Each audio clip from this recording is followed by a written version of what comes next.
मेरे सभी भाई बहन आदरणीय लोग को मेरा नमस्कार, छोटों को आशीर्वाद। कमला परिणय शंकर के 8वें भाग की ओर बढ़ते हुए मैं आगे बढ़ती हूँ। यह कहानी सुनाने के लिए यह एक काल्पनिक कथा जो सत्यता पर आधारित है। सुनने पर आप इसको सब्सक्राइब करिए, लाइक करिए, कमेंट करिए और बेल दबाइए। मेरी इस मेहनत को आप यूं ही ना जाने दें। यह एक छोटी सी लघु कथा उत्तराखंड पे जो बनी है उसका वहाँ का वातावरण का एक आनंद लीजिए। आगे को मैं बढ़ रही हूँ 8वें भाग की ओर को। एक एक करके सभी लोगों ने जब वहाँ पर नहाना शुरू कर दिया था, क्योंकि पानी गर्म होता जा रहा था। पानी की कोई कमी नहीं थी कि जगह जगह पहाड़ों में स्रोत होते हैं। तो सुबह 9 बजे पूर्वांग का समय था, जो विवाह से पहले पूजा की जाती है। पूजा की शुरुआत जो है महिलाएं विवाह से पहले जो पूजा की जाती है, यानी पूजा शुरू हो जाती है, सभी महिलाएं स्नान कर रसोई घर में पहुंचकर अपना अपना कार्य संभालने में लग गई। भागा की जो जिठानी थी, प्रसाद का जिम्मेदारी उन्होंने ले ली थी। रमा ने पूजा की सामग्री सभी तैयार कर ली थी। कमली की भाभी ने कहा कि बड़े वे ही बनाएगी मेहमानों के लिए। महाराज जो हैं खाना बाहर बनी रसोई में तैयार कर रहे हैं। कुछ औरतें ऐसी होती हैं जो रसोई के अलावा वो बाहर का खाना नहीं खाती हैं। तो वहाँ 2 रसोइयाँ बन रही थी। बाहर आने जाने वालों की रसोई महाराज जी तैयार कर रहे थे और जो घर के अंदर बनती है वो महिलाएं बना रही थी। अमा ने रसोई घर में जाकर बोली, खाना 11 बजे तक बना लेना, 12 बजे सब लोग निबट जाने चाहिए। 2 बजे कमली को टीका करने के लिए, तिलक लगाने के लिए उसके ससुराल वाले पहुंच रहे हैं। उनके नाश्ते में दिए जाने वाले सिंगल एक प्रसिद्ध पर्वतीय पकवान है, जो खूब सस्ता कुरकुरे बनने चाहिए। आलू के चटपटे गुटके जो जम्बू द्वारा तड़का दे करके छौंके हों। सिंगल के साथ ककड़ी का रायता भी ज़रूर बनना चाहिए। राई बहुत तेज मत करना, लोगों को नाक में लगने लगती है। पंडित जी भी आ चुके थे। पंडित जी को 1 गिलास दूध पकड़वाकर भागा ने बसु से हल्दी घोटने को कहा। बसु ने कहा, बोझू हल्दी तो कमली के ससुराल वाले लाएंगे। हाँ, पर कम पड़ सकती है, तू तो घोट कर रख दे। अच्छा कहकर बसु हल्दी घोटने रसोई घर की ओर मुड़ गई। सरोज पंचामृत बनाकर पूजा घर की ओर आ ही रही थी। भागा ने देखा तो बोली, सरू लली, कमली को पूजा में बैठाने के लिए नई साड़ी निकाल कर लानी है। हाँ भाभी, मैं पूजा का काम निपटा लूँ, फिर साड़ी निकाल कर ला दूंगी। पंडित जी आसन में बैठ गए। बसु ने फूलों की टोकरी पंडित जी के सामने रख दी। बसु गाय बच्चों को चारा डालने के लिए निकल गई बाहर। अमा ने पूछा, हाँ अमा, सभी जानवरों को अच्छी तरह से खिला दिया था ना? बसु ने जवाब दिया, हाँ अमा, मैंने सभी गायों को बच्चों को चारा डाल दिया था। अभी मैं और पानी देने जा रही हूँ उनको। भागा के साथ साथ नानी, चाची, मामी, भाभी, बुआ सभी जो रंगवाली के दुपट्टे होते हैं पिछौड़े पहनकर तैयार होकर पूजा घर में दरी बिछाकर बैठ गईं। उनकी नाक में नथ, गले में सतलड़ पचलड़ माला हाथों में पहुँचियाँ अत्यंत सुंदर शोभा दे रही थी। पंडित जी ने पूजा शुरू करने के लिए मंत्रोच्चार प्रारंभ कर दिया। शंख घंटी बजने लगी। सुमुखश्च दंत कपिलो गजकर्णक लंबोदरश्च विकटो विघ्ननाशो विनायक। इस तरह से पंडित जी अपने मंत्रों का उच्चारण कर रहे थे। धीरे धीरे आस पड़ोस की महिलाएं एकत्रित होने लगीं और शकुनाखर गीत शुरू कर दिए। पहला गीत था शकुना दे। इसके बाद ईश्वर व सभी देवताओं को निमंत्रण करने के लिए गीत शुरू हो गए। प्रात जो न्यूत में सूरज किरणन को अधिकार। ये इसमें सारे यानी कि पूजा के जितने वस्तुएं होती हैं, शंख घंटी से लेकर के सारे लोगों को न्यूते दिए जाते हैं। मालनिया को भी मालन जो फूल लेके आती है उसको न्योता दिया जाता है। जो तेल लाता है उसको न्योता दिया जाता है। इसी तरह से इस गाने में हर किसी को भी नहीं छोड़ा है। सभी के लिए कहा गया है, उसको भी मेरा न्योता है, उसको भी मेरा न्योता है। दूसरा गीत जय जय गणपति जय जय हे रंभ। गणपति गीत, ये भी एक शुरुआत जो गणपति जी की पूजा की गई है उनमें उनके लिए गाया गया है। इसके बाद मातृ पूजन का गीत गाया जाता है। कैर लोक उपजन माई मातृ लोक। इसके बाद वसुधारा गीत प्रारंभ किया जाता है। वसुधारा धार उधारा। फिर आपदेव के गीत गाए जाते हैं। आपदेव में पितरों की पूजा की जाती है। इसमें सृष्टि मंडल ओवरा दियड़ा को जलाने के लिए कहा जाता है।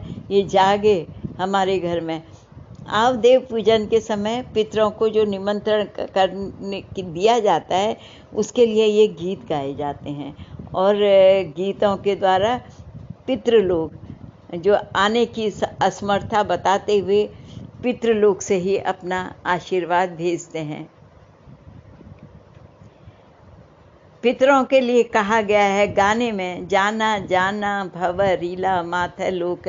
यानी एक भंवरे के द्वारा संदेश दिया जाता है, पितृलोक में जाओ और उनको न्योता दे के आओ।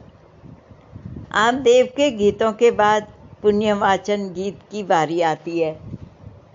गीत जिसमें राम लक्ष्मण दीना छन धर्मी धर्म, यानी कि जिनके घर में पूजा वूजा हो रही है उनके जो कार्य हो रहे हैं वो शुरू कर रहे हैं। इसके बाद कलश स्थापन का गीत शुरू हुआ। धरती धर्म ले कलश स्थापन। एक चीज़ और बताती हूँ आपको, कोई भी गीत गाने में उसमें तो रामचंद्र जी या कृष्ण के परिवार से ही उन गीतों को लिया जाता है। धर्मी धर्म ले कलश थापू, यानी मेरे ख्याल में कलश तो हर घरों में ही थापा जाता है। कोई भी शुभ कार्य होता है तो जहाँ धरियो है भरियो कलश तहाँ रतन पदार्थ उपजे। तो इसी तरह से एक बड़ा सा गाना है इसका, वो गाया जाता है। इन गीतों के बाद घर के पुरुषों का नाम सहित परिचय दिया जाता है। जैसे तुम रामी चंद्र लक्ष्मण किसके पुत्र हो, ये गीत है। तुम कौन मैयालय उर्धरो। तुम रामी चंद्र लक्ष्मण कवन के पुत्र, तुम कवन मैयालय उर्धरो। यानी कि तुम रामी चंद्र जो लक्ष्मण हो, तुम किसके पुत्र हो, तुम्हारी जिस कोख से तुम पले हो, तुम्हारी माँ का क्या नाम है, इस गीत में पूछा गया है। एक के बाद एक देवताओं की पूजा पंडित जी करवाते जा रहे थे। पंडित जी ने पटवारी जी से कहा, पटवारी जी अभी नवग्रह पूजा, ज्योति पूजा व कन्या को हल्दी लगाना बाकी है। फिर उन्होंने कहा, कटोरे में घी गला करके ले आओ, ज्योति का पट्टा भी सामने रख दो सरू जल्दी से पूजा के लिए घी गरम करके ले आई। भागा ने उठकर पूजा घर में रखी हुई अलमारी से जूती का पट्टा निकाल कर सामने रख दिया। पंडित जी की पूजा के साथ ही महिलाओं ने भी नवग्रह पूजा गीत और जूती पूजा गीत गाना प्रारंभ कर दिया। शुभ मंगल इनु धरी आज ए। तो ये सब गीतों के बारे में इतना विस्तार से तो मैं नहीं बता पाऊंगी। आपको इसके लिए मेरे से किताब लेनी पड़ेगी जिसमें आपको हर गीत के बारे में समझ में आएगा। उसके बाद है फिर जो गीत गाया, मेरा मामा कंस राजा को जूती की पूजा। ये इस तरह से गीत गाए गए। देवताओं की पूजा हो रही है और या करीब करीब पूरी हो ही चुकी है। पूर्वांग का समय हो रहा है, यानी कि लड़की को हल्दी लगाने का समय हो गया। दूल्हा के घर से आई हुई हल्दी कमली को लगाई जाएगी। कमली के स्नान हेतु ऐपण देकर सुंदर सी चौकी बनाई गई है। उसके ऊपर बड़ी सी परात रखी गई है और परात के ऊपर रोली द्वारा फिर उसमें प्रतीक खोड़ी का चिन्ह बनाया गया है, जिसमें हल्दी की गांठ, चावल, उड़द, साबुत उड़द उस परात में कुछ पैसे डालकर रख दिए जाते हैं। उसके ऊपर फिर एक छोटी सी चौकी बिछाई जाती है जिसमें कोई दूल्हा या दुल्हन को बैठाया जाता है, जिसकी भी शादी हो रही, फिर उसको उसमें हल्दी लगाई जाती है। तो इसी तरह से कमली को उसमें बैठा करके कमला को हल्दी लगाई गई। पंडित जी ने कमला को पिठिया लगाकर कहा, अब इसकी हल्दी लगाओ। रिश्ते की बहनें बुआओं ने कमली के ऊपर रंगवाली का पिछौड़ा तान कर उसमें चावल, नारियल, पैसे रख दिए। जो दुल्हन बनती है उसकी जो बहनें होती हैं, जो हमारे वहाँ प्रचलित है, रंगवाली का पिछौड़ा जिसको कहते हैं, वो दोनों तरफ से दो बहनें उधर से एक तरफ से, दोनों बहनें एक तरफ से पकड़ती हैं, जिसमें चावल, रुपया, नारियल रखे जाते हैं। उससे वो ऊपर को पकड़े रहती हैं। माँ, ताई, चाची आदि सब लोग मिलकर कमली को हल्दी लगाते हैं और हल्दी के शगुन के वहीं पर बहुत सारे गीत गाए जाते हैं। उबटन दलिए, मलिए, मैल छुटाइए। इसी तरह से हल्दी लगी लाड़ों को, कोई नज़र लगाई गयो, इसी तरह से कई गाने वहाँ पर गाए जा रहे थे। हल्दी लगवाने के बाद कमला स्नान करके चली गई। जब वह स्नान कर नई साड़ी पहनकर बाहर आई तो पुनः चौकी के ऊपर खड़ी हो गई और सभी महिलाएं न्यौछावर करने लग गईं। परात में टन टन पैसों के गिरने की आवाज़ और चावल के गिरने की आवाज़ आने लगी। भागा ने आज अपनी कमली को कुछ ज़्यादा प्यारी लग रही थी, जो उसने कमली की बलाएं लेकर उसका हाथ पकड़ा और पूजा घर की ओर ले गई। पंडित जी ने ईजा बाबू के साथ कमली को भी बैठने को कहा और उसके हाथ में फूल पकड़ा दिए। थोड़ी देर में पूजा खत्म हो चुकी। पटवारी जी पूजा से उठकर आ गए। फिर कमली की ताई से पूछा, भोजन तैयार हुआ कि नहीं? ताई ने कहा, लला भोजन बाहर तैयार हो गया है, परंतु पंडित जी के लिए अंदर ही रसोई में चोखा खाना तैयार कर रखा है। तो पंडित जी को खिलाने के बाद सभी लोग जल्दी जल्दी खाना खा लो। 2 बजे कमली को पिठिया लगाने के लिए उनकी ससुराल वाले पहुंचने वाले हैं।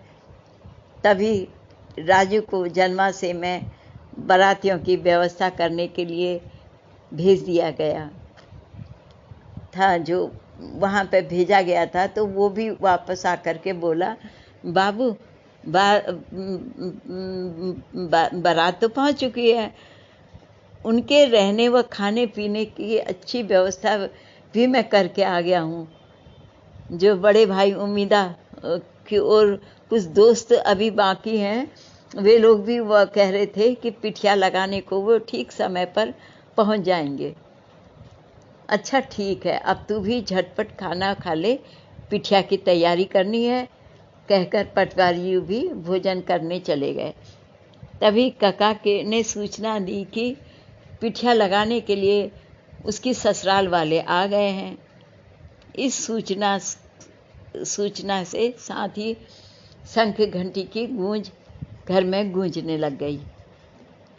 कमली के देवर, कुछ अन्य इष्ट मित्र व 2 बच्चे कमली के लिए पिठिया लेकर के आ गए, उसका तिलक लेकर के आ गए। मेहमानों ने अपना अपना आसन ग्रहण किया। उन लोगों के आते ही घर की महिलाओं ने शगुन गीत गाने शुरू कर दिए। थोड़ी देर में रमा और कमली के रिश्ते की मामी कमली को वहाँ पर लेकर आए। गुलाबी रंग की साड़ी पहने कमली अत्यंत प्यारी लग रही थी। पंडित जी ने कमली के देवर को बुलाकर भाभी को तिलक लगाकर सामान देने के लिए कहा।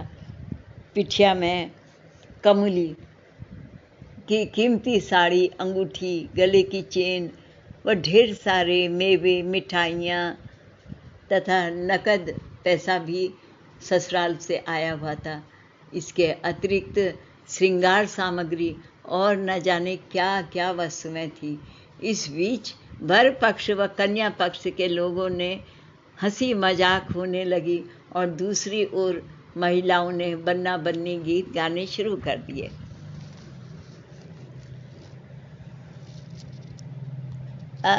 इसके थोड़ी देर में पिठिया लगाने वालों को जलपान करवाकर उन्हें भी पिठिया लगाकर दक्षिणा देकर दी गई तथा दूल्हे के लिए भी टीका भेज दिया गया।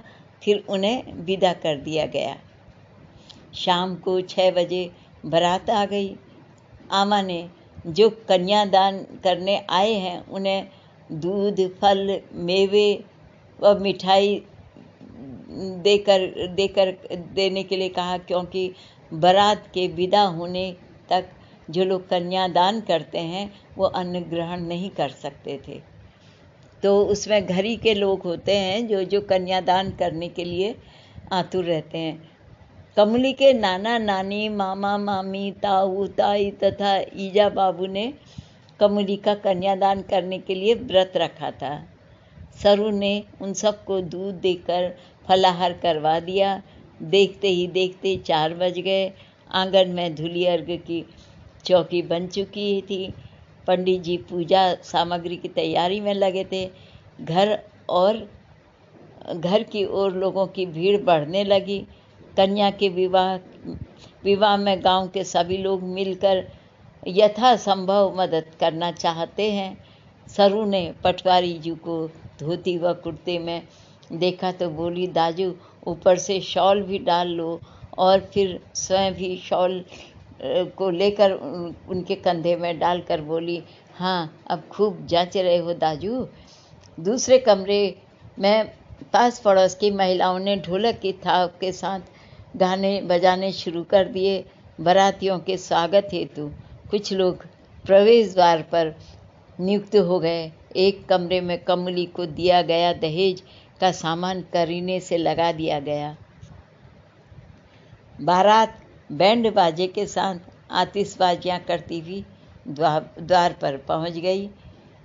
दूल्हे को घोड़ी से उतारकर पटवारी जी व राजू छाता तान कर धीरे धीरे आगे बढ़ रहे थे।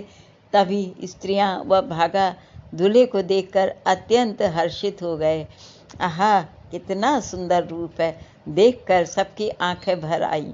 कुछ महिलाएं जगह भर जाने के कारण छज्जे व खिड़कियों में से उचक उचक करके दूल्हे को देखने की चेष्टा करने लगी। मुकुट व सेहरा लगाते हुए दूल्हा सबसे आकर्षण का केंद्र बना हुआ था। जब पहन लेता है बच्चा और खूब सजा हुआ था तो सुंदर लगना स्वाभाविक होता है। बारात के पहुंचने के बाद धूली अर्घ हेतु दूल्हा व उनकी ओर से आए हुए आचार्य चौकी पर पहुंच चुके थे। इसी बीच कमली की बहनों ने दूल्हे का जूता उठा लिया, वह छिपा दिया। पंडित जी